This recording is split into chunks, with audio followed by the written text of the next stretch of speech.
Osvobozen syn mléčné páry, přivezl řád, kde vládly jen divoké tvary. Splodil syna pora silného jako raní déšť. Ten pojal Bestlu obryni, jež zaháněla lest. A Bestla porodila tři bratry jasné jako hvězdy. Syn, co z chaosu vytvoří nové pevné hnízdo. Odin duch větru, hledač vědění, bystré oko, s ním vylijavé si síly, co si do hloubky. Krvavá potopa a nový svět, nový. Z nimi nových ran proud tekutý obří krev přinese. Vývoj temný, slaný propast prázdnou plní se. Tři bratři stojí, v krvi brodí se zjevnou pýchou. Začíná stvoření s obrem mrtvým, plným ticha.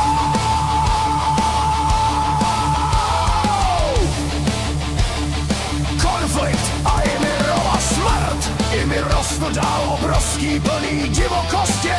Jeho obři množili se, plní hněvu, plní zlosti. Kinunga Gapu panoval neřád, temná moc.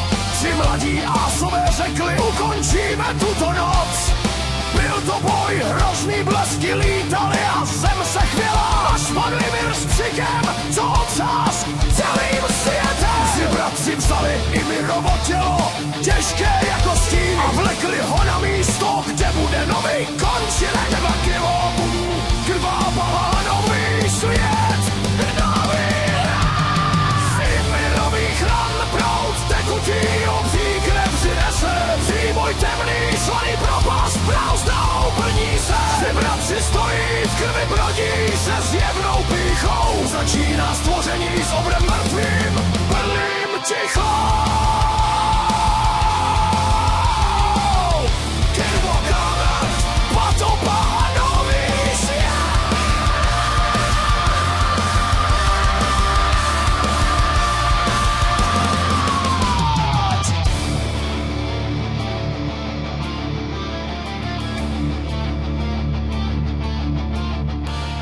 Z Ymirových ran proud tekutý obří krev přinese.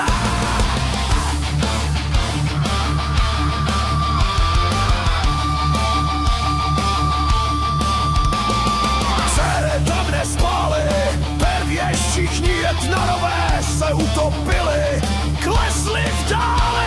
Jen jeden přežil potopu, obr Bergelmír chladný. Na loďce z kůry unikl, na osud svůj zvědavý. Se ženou v náručí na Jotunheim došel v klidu. A s ním vzešel nový rod, plný hněvu, plný studu. Oni čekají na pomstu za krev svého děda, zatímco Ásové budují, na svět se usadí. Krvavá potopa je nový svět, nový. Z Ymirových ran proud tekutý obří krev přinese. Vývoj temný, slaný propast prázdnou plní se. Tři bratři stojí, v krvi plodí se zjevnou pýchou. Začíná stvoření s obrem mrtvým, plným tichou.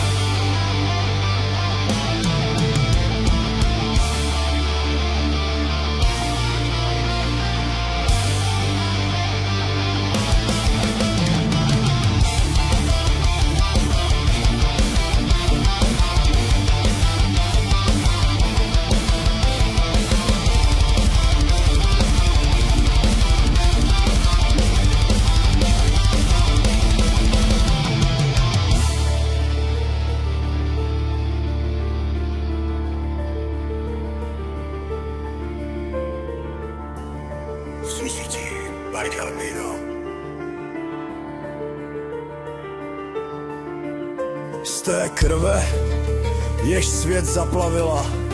Z té černé, temné skály téměř všichni Jötnarové se utopili, klesli v dáli.